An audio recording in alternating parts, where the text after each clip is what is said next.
sort of acceptance of your existence, and it's gonna be okay. Right, but I think even the paranoia is like a sort of meme, you could say.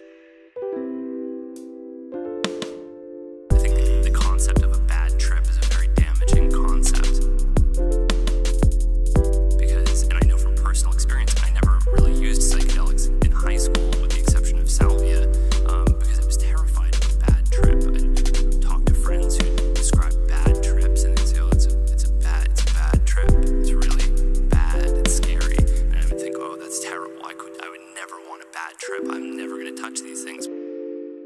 It's because a bad trip would be too much for me to tolerate. And then I started using psychedelics, and I realized there's no such thing as a bad trip. But I think even these bad trips, although they can be difficult, are beneficial in our learning experience in the same way that a bad meal could be. You learn not to go to that restaurant, or maybe you learn something about what makes you sick or what to be careful of in the future.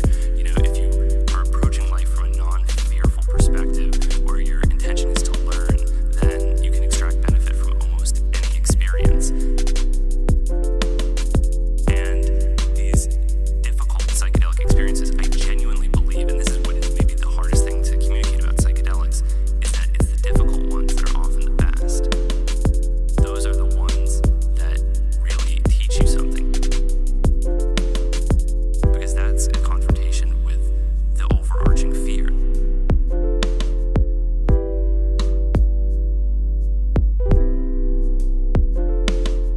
The fear that generates all other fears, and if you conquer that fear, then your life will almost certainly improve.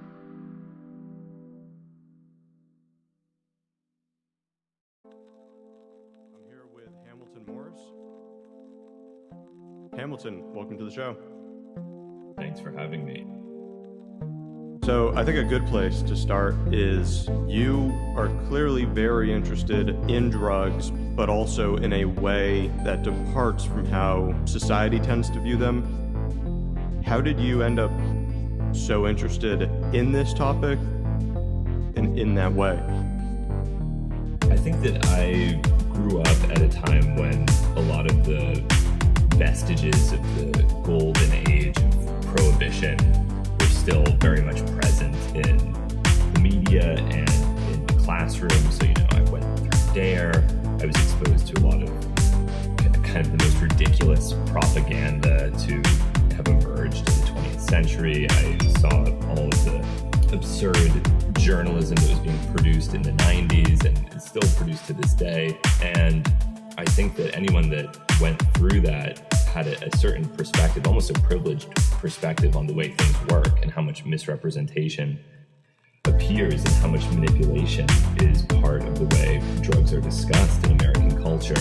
And once you take a step outside of that indoctrination, you realize that there's a lot more going on. There's a really rich history.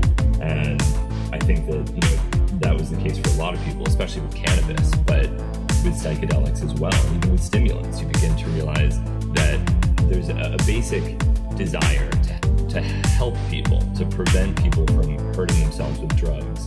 And out of a misguided but positive aim of helping people, all of this misinformation is spread. And so you start to think, okay, well, maybe the best tactic would be to actually be as honest as possible. And what might that achieve? And that's sort of the goal that I've had, is to try to not swing the pendulum too far in one direction or the other in terms of scaring people or trying to convince people that psychoactive drugs are a cure for all of society's ills, but to stay somewhere in the middle,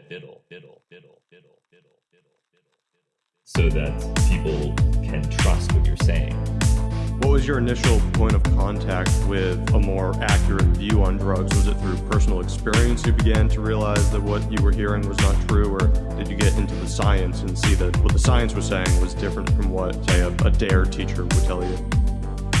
I had a very unusual childhood, and I grew up in Cambridge. A lot of my parents' friends were intellectuals, and I remember as a very young child, there was this a psychiatrist at Harvard named John Micc, who is sort of the foremost expert on alien abduction phenomenon. I don't know if you're about this guy? No, I'm not. He's a really interesting person, and he wrote a great book called Abduction in the 90s that sort of contextualized alien abduction phenomena in the same realm as religious experience and shamanic transformations, and kind of positioned it as part of this.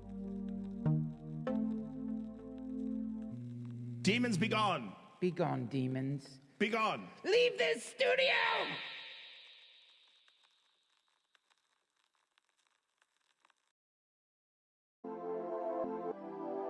Okay, I've heard, and I don't know if this is true, so what's your opinion on it? I've heard that really large doses of shrooms are similar to ayahuasca experiences, or I guess 5-MeO-DMT experiences. Is that true?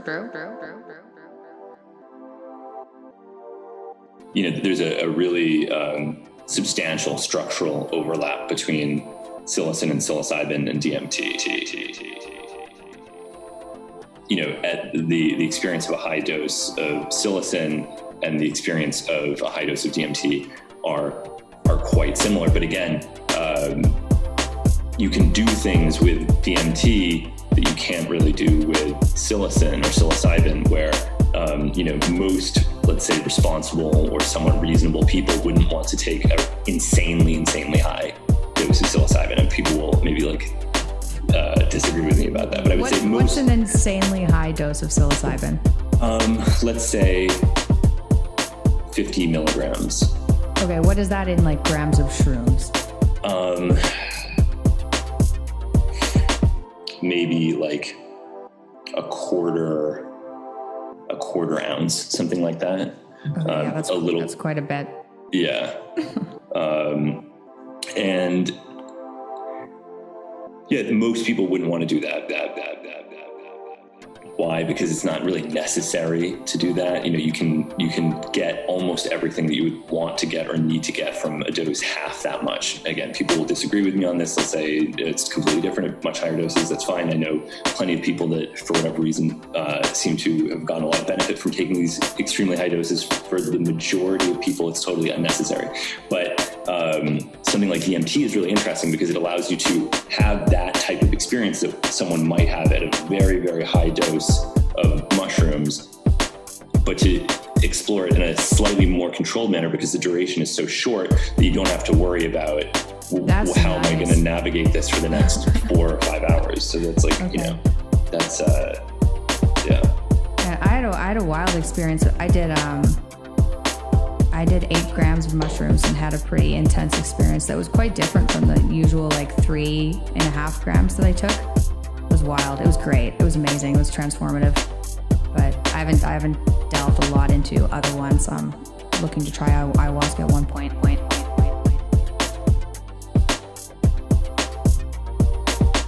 I was in West Africa a couple times this winter, and what really struck me was how aggressive and painful the iboga ceremonies were for people. I mean, really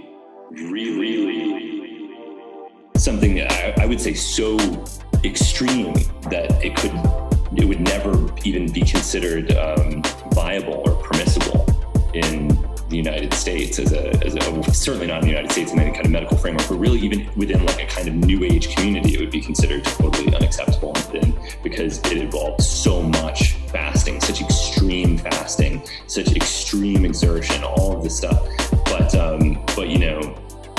the people that I met that did this really felt that they had benefited from it. And my own slightly less extreme participation in those ceremonies, which did involve fasting, was amazing.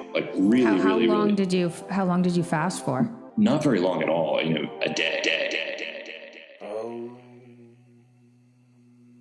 Demons, be gone! Be gone, demons. Be gone! Leave this studio! Leave this planet. The psychosomatic effects of belief are truly incredible. And you'll see things that defy, logical, empirical reasoning. The flip side is that there's a lot of things that we can do, and we're just too afraid to do it. It's just interesting what the different psychoactive compounds, kind of allow, and which way you can kind of bend them depending on the intention of whoever's providing it. Right. Yeah, I think most people don't appreciate how versatile most of these compounds really are. It depends on, what the ends are, what you're trying to achieve. I mean, I had a really interesting friendship with this PCP chemist in Compton, who tragically died when his lab blew up. But before he died, we would talk a lot about chemistry. In some sense, he was a chemist in that was his job. That was where his money came from. His entire adult life, he'd synthesized PCP, and it was his livelihood. But he had no concept of what a molecule was, had never taken a chemistry class, and didn't understand on a molecular level anything that he was doing. So he had this folk chemistry understanding that I could see why he said the things that he said, because based on his observation of these reactions, it made intuitive sense if you didn't understand what's happening on an electronic molecular level. That's pretty wild. So he just knew how to do it, and then created his own legend surrounding it, which is pretty much what every indigenous culture has kind of had to do. You have these things that all of a sudden you mix them, you boil them, you do them, and you create what feels nothing short of magic.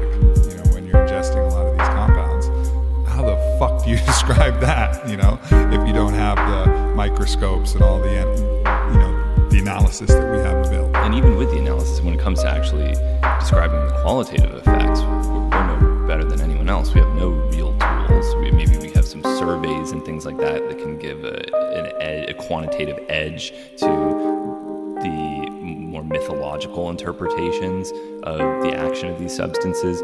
But for the most part, we're all doing the same thing. We're just describing what we experience. Yeah, totally.